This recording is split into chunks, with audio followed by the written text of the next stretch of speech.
बिस्मिल्लाहिर्रहमानिर्रहीम। अस्सलाम वालेकुम student, welcome back to our physics class. Student, आज हमने 16.5 टॉपिक को पढ़ना है, इलेक्ट्रिकल रेजिस्टिविटी। इसको समझने से पहले आप तमाम स्टूडेंट्स से एक छोटी सी रिक्वेस्ट है कि अगर आप चैनल पे नए हैं तो काइंडली चैनल को सब्सक्राइब कर दें, बेल आइकन पे क्लिक कर दें ताकि आने वाली तमाम एजुकेशनल वीडियोस का नोटिफिकेशन सबसे पहले आप तक पहुंच सके। तो स्टूडेंट चलें स्टार्ट करते हैं। और दूसरा स्टूडेंट, एक एसेंशियल बात ये कि इसी चैनल के ऊपर प्लेलिस्ट बनी हुई है, उसके अंदर जो है वो इस चैप्टर की तमाम वीडियोस जो है वो आपको मिल जाएंगी। जो भी लेक्चर आपने वॉच करना हो वो कर सकते हैं। उसके अलावा 19 चैप्टर और 21 चैप्टर और 20, ये तीनों चैप्टर की भी प्लेलिस्ट बनी हुई है। और दो चैप्टर 19 और 21 दोनों जो है वो एक ही जो है ना वो शॉर्ट के अंदर कंप्लीट चैप्टर करवाए हुए हैं। अगर आपने अभी तक वो वॉच नहीं किया तो आप वो वॉच कर सकते हैं। ठीक है, चलें स्टार्ट करते हैं। स्टूडेंट कहते हैं the opposition to flow of electric current is called resistance. तो यहाँ पे स्टूडेंट वो कहता है कि इलेक्ट्रिक करंट की फ्लो की मुदाखलत को रेजिस्टेंस कहते हैं। इसका मतलब क्या है? इसका मतलब ये है कि अगर देखें कोई सर्किट है और सर्किट में से करंट गुजर रहा है, तो उस करंट को जो रेजिस्ट करेगा ना, रोकेगा, ठीक है, उसको हम रेजिस्टेंस कहते हैं। जो करंट को गुजरने में रुकावट पैदा करता है उसको हम क्या कहते हैं? रेजिस्टेंस। बस आपने सिंपल याद ये रखना है कि रेजिस्टेंस क्या है कि जब करंट में मुदाखलत पैदा होती है तो उसे हम रेजिस्टेंस का नाम देते हैं। ठीक है, तो आपने ये डेफिनेशन याद कर लेनी है, डिफाइन रेजिस्टेंस। ठीक है, द ऑपोजिशन रुकावट होता है to flow of electric current, जो करंट के गुजरने में जो मुदाखलत है उसको हम क्या कहते हैं? रेजिस्टेंस कहते हैं। फिर आगे कहता है कि स्टूडेंट कहता है the resistance is directly proportional to the length of the conductor and inversely proportional to its area. क्या कहता है कि ये रेजिस्टेंस कंडक्टर की लेंथ के डायरेक्टली प्रोपोर्शन है और उसके एरिया के इनवर्सली प्रोपोर्शन है। तो जैसे ये आपके पास डायग्राम है और ये जो लेंथ है ना, ये कंडक्टर की लेंथ है, तो रेजिस्टेंस कंडक्टर की लेंथ के डायरेक्टली प्रोपोर्शन है और ये एरिया ना इसका कंडक्टर का, तो इस एरिया के इनवर्सली प्रोपोर्शन है।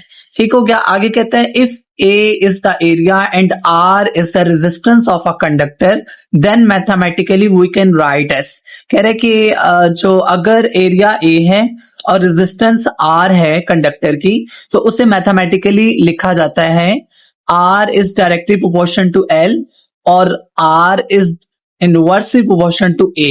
स्टूडेंट, यहाँ पर एक बात जो समझने वाली ये है कि जो डायरेक्ट रिलेशन से मुराद क्या है, ये दोनों आमने सामने, इसका मतलब जितनी लेंथ ज्यादा करेंगे उतनी रेजिस्टेंस भी बढ़ जाएगी और जितनी रेजिस्टेंस ज्यादा होगी उतनी लेंथ भी बढ़ जाएगी। और इसका इनवर्सली का क्या मतलब है? इनवर्सली का मतलब है कि अगर एरिया ज्यादा है तो रेजिस्टेंस कम होगी, और अगर जो रेजिस्टेंस ज्यादा है तो एरिया कम होगा।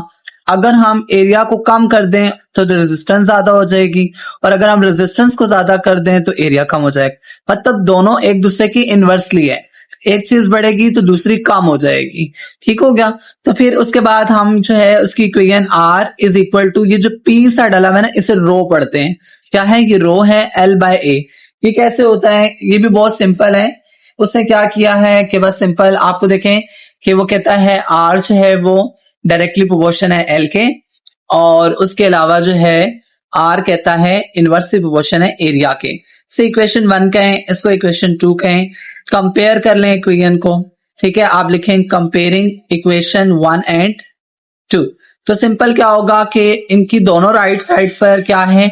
R R है तो R एक बार आ जाएगा, डायरेक्टली भी 2 बार है तो एक बार आ जाएगा, और 1 बाय,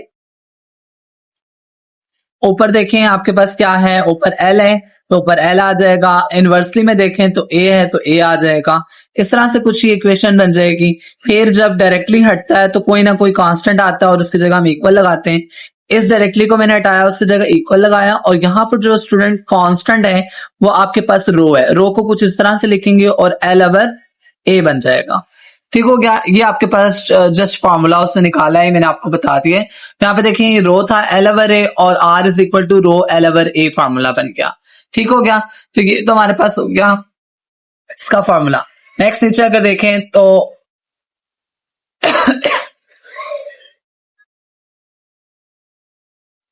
एक तो पेज उड़े,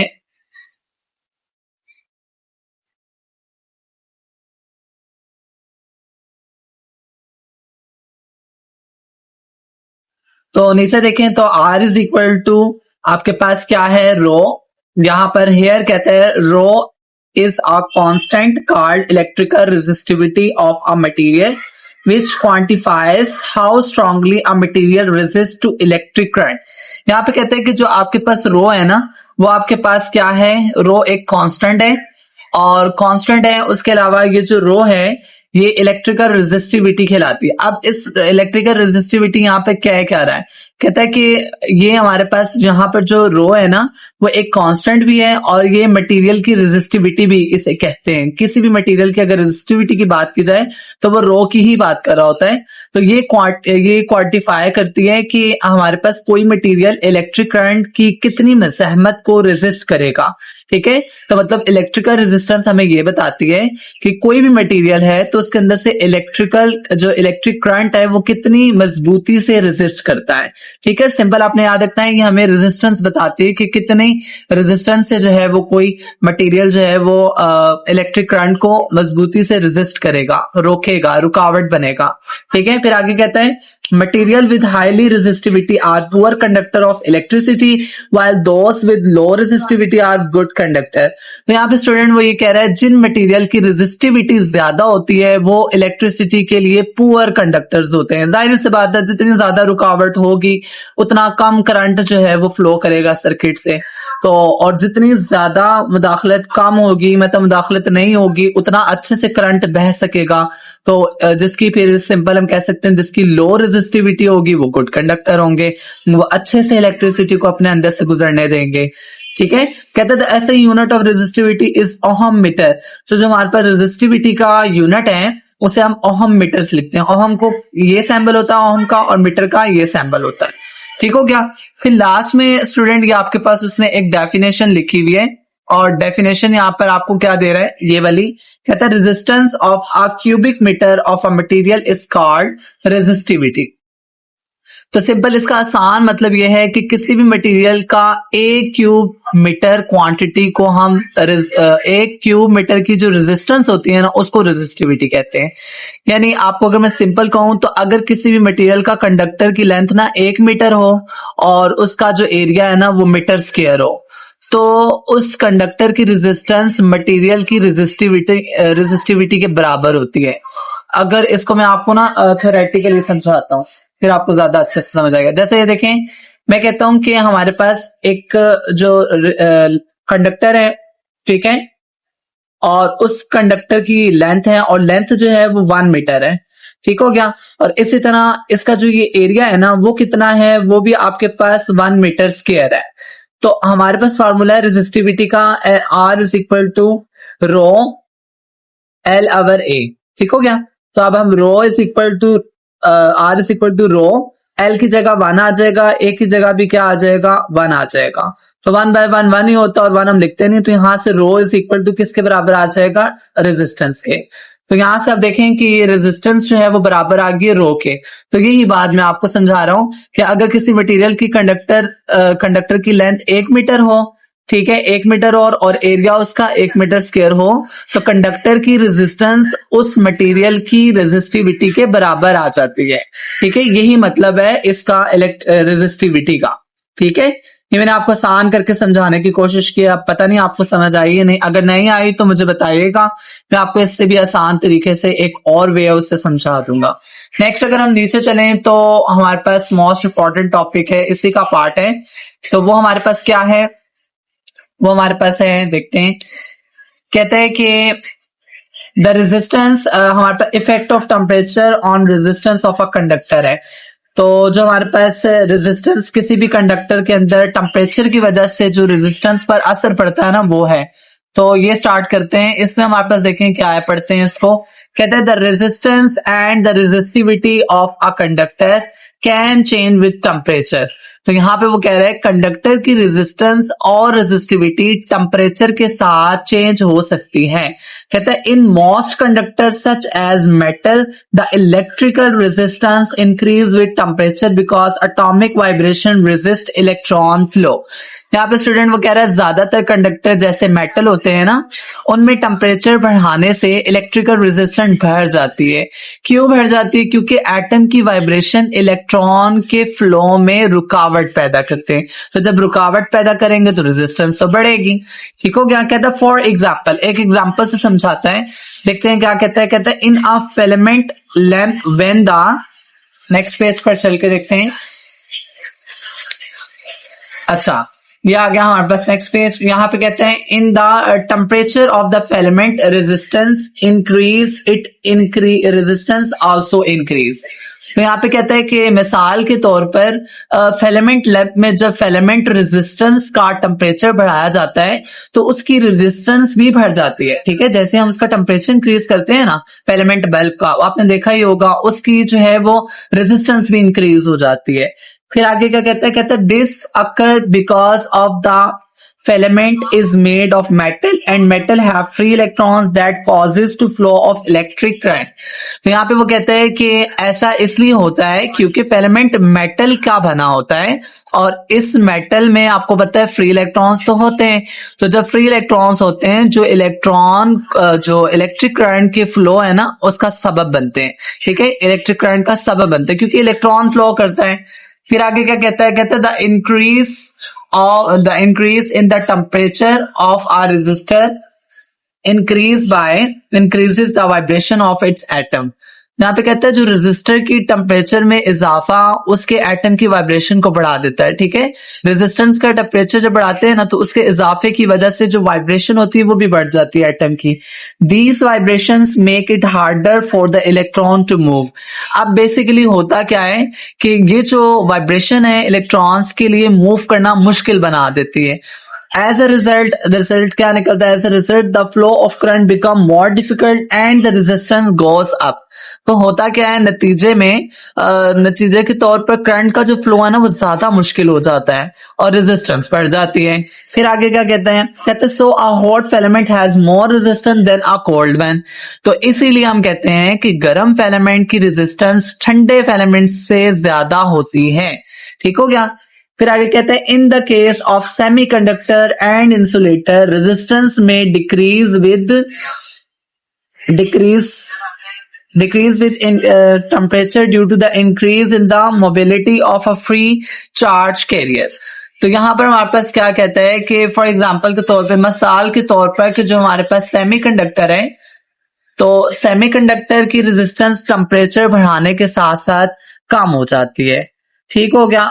कम हो जाती है at low temperature the huge resistance at low temperature the semiconductor material has fewer free charge carriers, electrons or holes resulting in high resistance।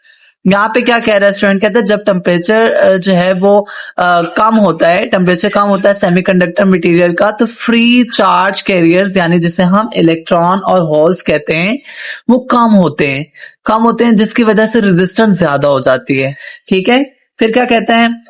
फिर आगे कहते हैं as the temperature rises more charge carrier are release increasing the conductivity and reducing the resistance. तो कहते हैं जब temperature बढ़ाया जाता है ना तो उस बढ़ाने की वजह से, ज्यादा करने की वजह से चार्ज कैरियर जो है वो रिलीज होना शुरू हो जाते हैं जिससे कंडक्टिविटी बढ़ जाती है और रेजिस्टेंस क्या हो जाती है? कम हो जाती है। रिड्यूसिंग रेजिस्टेंस, कम हो जाती है रेजिस्टेंस। फिर कहते हैं due to the change in the resistance the resistivity also change accordingly. अब यहाँ पर वो क्या कह रहा है? वो कह रहा है कि रेजिस्टेंस में तब्दीली की वजह से रेजिस्टिविटी भी उसके मुकाबले में मुताबिक चेंज होना शुरू हो जाती है। कहता है the effect of temperature on the resistance of different is graphically. कह रहा है कि जो इफेक्ट है ना टेम्परेचर का मटेरियल के साथ वो ग्राफिकली शो किया गया है। और ग्राफिकली आपको जो है वो ये वाले ग्राफ की बात कर रहा है जो पिछले पेज पर था ये। ठीक है, हर उसकी जो है वो रेजिस्टिविटी को उसने शो किया हुआ इस ग्राफ के अंदर। ठीक है, तो कंडक्टर की देखें रेजिस्टिविटी जो है वो कम होती है, फिर सेमीकंडक्टर की और इंसुलेटर की बहुत ज्यादा। ठीक है, तो इस तरह से उसने बनाया हुआ ग्राफ। ठीक हो गया? तो यहाँ पर अगर आपको कोई मसला है तो पूछ लें और कमेंट बॉक्स में पूछ लीजिएगा। अब हम क्वेश्चंस लगा लेते हैं। तो सबसे पहला क्वेश्चन जो आपने यहाँ पर लिखना है वो आपके पास ये है कि what is electrical resistance. Question number 1 का आंसर आपने यहां से लगाना है, आपको साथ साथ बता देता हूं। यहां से क्वेश्चन नंबर 1 का आंसर लगाना है, हेयर से स्टार्ट करना है और करंट तक इसका आंसर है। ठीक है, हेयर से यहां तक इसका आंसर है। दूसरा क्वेश्चन स्टूडेंट जो आपने लिखना है, very important question, that is ये क्वेश्चन है। ये यहां पर कहते हैं कि what types of conductor are made of low and high resistivity. किस किस्म के कंडक्टर जो है वो लो और हाई रेजिस्टिविटी रखते हैं, तो वो मैंने आपको यहां पढ़ाया है। तो यहां से आपने दूसरे का आंसर यहां से लेकर यहां तक लगा लेना है। ठीक हो गया। उसके अलावा स्टूडेंट यहां पर आपने एक डेफिनेशन लिख लेनी है, डिफाइन रेजिस्टिविटी, जिसका ये जो येलो वाला बॉक्स है ये आंसर है। ठीक हो गया। फिर उसके बाद स्टूडेंट यहाँ पे आपने क्वेश्चन लिखना है, ये बहुत ज्यादा इंपॉर्टेंट क्वेश्चन है, why does resistance of metal increase with temperature. क्यों जो है रेजिस्टेंस बढ़ती है मेटल की टेम्परेचर बढ़ाने की वजह से। इसका आंसर आपने जो लगाना है वो यहां से स्टार्ट करना है और यहां तक लगा लेना है। ठीक हो गया, ये इसका आंसर हो जाएगा। नेक्स्ट पेज पर आए तो नेक्स्ट पेज पर देखते हैं जो सवाल हैं उसके भी आपको जवाब लगवा देता हूं। यहाँ पर आपने जो एक क्वेश्चन है वो बहुत पॉपुलर है, दैट इज वाई। यहां पर मैंने वाई लिखा है ना, why hot filament has more resistance than a cold one. तो ये इस क्वेश्चन है और इसका आंसर आपने द इंक्रीज से लगाना है कोल्ड वन तक। ठीक हो गया, यहां तक लगा दें। उसके अलावा आपने जो क्वेश्चन लिखना है वो ये है, how does resistance of semiconductor change with temperature. Resistance जो है सेमीकंडक्टर की किस तरह तब्दील होती है टेम्परेचर बढ़ाने से। तो उसका आंसर आपने इन केस से स्टार्ट करना है, फ्री चार्ज कैरियर तक लगा लेना है। इन द केस ऑफ सेमीकंडक्टर से लेकर फ्री चार्ज कैरियर तक। उसके अलावा स्टूडेंट आपने लास्ट में जो सवाल लिखना है वो भी बहुत इंपॉर्टेंट है, व्हाट इज थर्मिस्टर। थर्मिस्टर क्या है, यहां से आपने स्टार्ट करना है और थर्मिस्टर यहां तक लगा लेना है। सिंपल थर्मिस्टर जो है वो आपके पास ऐसा स्विच होता है ना, जिसकी जो है टेम्परेचर बढ़ाने से रेजिस्टेंस बढ़ती है। ठीक है, टेम्परेचर बढ़ाई जाओ ना उसका तो उसका जो रेजिस्टेंस है ना वो डिक्रीज होता है, टेम्परेचर बढ़ाने से रेजिस्टेंस कम होना शुरू हो जाती है। तो ऐसा स्विच होता है थर्मामीटर। ठीक हो गया, तो यहाँ पर ये जो है वो क्लियर हो जाते हैं। इसके अलावा यहाँ पर टॉपिक को हम खत्म करते हैं। नेक्स्ट इंशाल्लाह हम नए लेक्चर में मिलते हैं। और यहाँ पर अगर आपको कोई भी मसला हुआ स्टूडेंट तो आप मुझसे जो है कमेंट बॉक्स में पूछें, मैं आपको इंशाल्लाह जवाब दे दूंगा। और दूसरे नंबर पर अगर चैनल पे नए हैं तो kindly I requested to you के चैनल को सब्सक्राइब कर दें, बेल आइकन पे क्लिक कर दें ताकि आने वाली तमाम एजुकेशनल वीडियोस का नोटिफिकेशन आप तक पहुंच सके। Thank you so much, Allah Hafiz.